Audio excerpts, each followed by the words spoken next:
Բազմաթիվ ահազանգեր ենք ստանում, որ հարկային տերոր է իրականացվում բիզնեսի շերտերի նկատմամբ եւ դրա պատճառն այն է, որ օրվա իշխանությունը որոշել է պետբյուջեի հաշվին ընտրակաշարք բաժանել, այդ ընտրակաշարքը այդ 10,000 դրամներն են, որ մեր հարգարժան թոշակառուներին են հատկացնում, մենք դրական են գնահատում, որ թոշակը պետք է բարձրանա եւ մենք մեր ծրագրով էլ ավելի ռեալ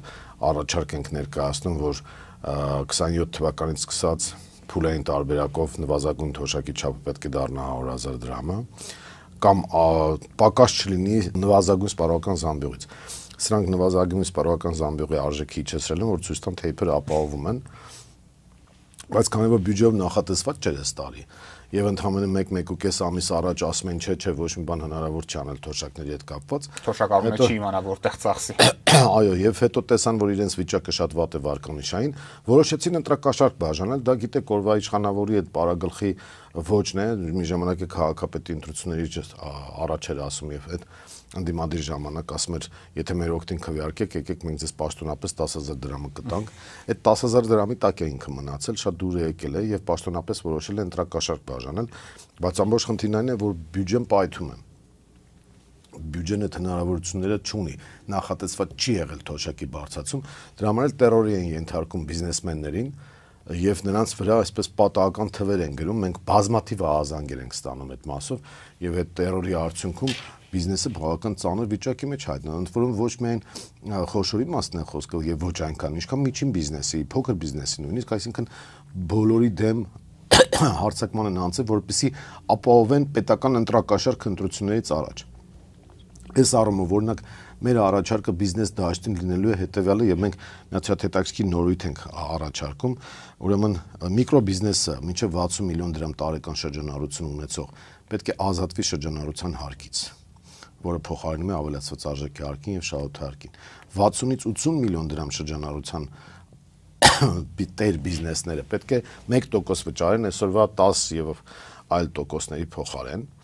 180 միլիոնից ավելն էլ արդեն ավելացված արժեքի հարկով ու շահութարկով պետք է աշխատի, բայց շահութարկը մենք 14% ենք առաջարկում, որ պետք է դարձնել, Վրաստանից 1% ցածր։ Եվ ավելացված արժեքի հարկը 17% ենք առաջարկում, եւ նորույթը այն է, որ մենք տարբեր երկրների փորձը ուսումնասիրելով տեսել ենք, որ օրենսդրությունը այդ երկրների հետեւյալ մոտեցում ունի, եթե հարկային բեռը ավելանում է տոկոսադրույքների եւ այլն մասով, ուրեմն դա պետք է ավելացնել հանրակրվեի միջոցով։ Շատ հետաքրքիր է։ Եվ չպետք է ավելի շուտ լինի, օրինակ մենք առաջարկել ենք, որ ավելի շուտ չլինի, քան 2 տարի հետո։ Եթե մի հատ հարկային դրույքաչափ ես ընդունում եւ որոշում ես հետագայում ավելացնել, օրինակ ոնց որ սրանք ոտքի վրա ավելացրեցին շրջանառության հարկը կամ շատերին հանեցին շրջանառության հարկի դաշտից, դա պետք է հանրակրվեով լինի, որ մարդիկ իմանան ինչպես են բիզնեսը պլանավորում եւ եթե մարդը այսօր բիզնես է սկսել հաշվի առնելով ցիկլը, մենք կարծում ենք, որ գոնե 2 տարի հետո պետք է հարկը ավելանա։ Եթե իջացնեն, թող իջացնեն։ Որոշակի կանխատեսելիություն կլինի այս դեպքում ու մարդիկ եթե կառավարությունը որոշում է իջացնել հարկը, դրա համար հանրակրվե պետք չի։ Դա նշանակում է բիզնես դաշտին օգուտ են տալի, այսինքն դրական որոշում է կայացում։ Եթե որոշել են բարձրացնել հարկը, ուրեմն պետք է հանրակրվեով լինի, որ մարդիկ դեբատների գնան, հանրությանը բացատրեն, որ եթե դու բարձրացնելու ես հարկը, այսքան աշխատատեղ է կրճատվելու սա, լինելու սա, եւ մյուս կողմից փաստարկներն էլ, ասենք կառավարությունը ներկայացնում, որ ես այս ծախսն եմ անելու, այս ծախսն եմ անելու, հանրությունը որոշում կայացնի, ինքը ինչպես է ուզում գնալ զարգացումների, այս թե այն ճանապարհով, բայց ոչ շուտ, քան 2 տարի։ Սա մեր նորույթն է, որը մենք առաջարկել ենք եւ բիզնեսի համար շատ կարեւոր է եւ հիմա նաեւ հարկային մարմիններին դիմելով ասեմ, որ դադարեցրեք ձեր տերորը, չնայած մենք հասկանում ենք, որ դուք հրահանգ եք կատարում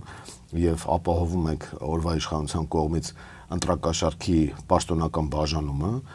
իդեմս 10,000 դրամների, բայց մյուս կողմից դուք մորթում եք բիզնեսին եւ չի կարելի այդպիսի տերորիստական հարձակումների դիմել։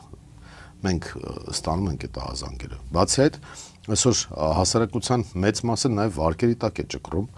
Սրանք գլուխ են գովում, թե իբր 7 տրիլիոնի հասնող վարկային պարտավորություններ կան, վարկային պրոցեսներ կան, գործարքներ, բայց այդ 7 տրիլիոնը, եթե մենք կառուցվածքով բացում ենք, հիմնականում սպառողական վարկեր են եւ հիպոթեքային վարկեր։ Այսինքն բիզնեսի զարգացման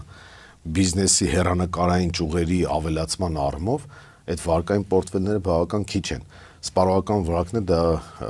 լավ վիճակի մասին չի խոսում։ Խոսում են մասին, որ մարդկանց գրպանում գումար չկա։ Դրա համար դիմում են վարկերի օգնությանը եւ 2.400.000-ի կարգի վարկային process-ներ կան եւ մենք այստեղ առաջարկում ենք, որ եթե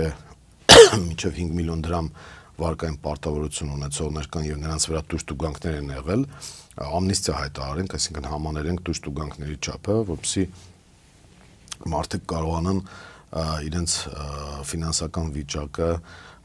փոխել եւ ծանր պարտքերի տակ չընկնել։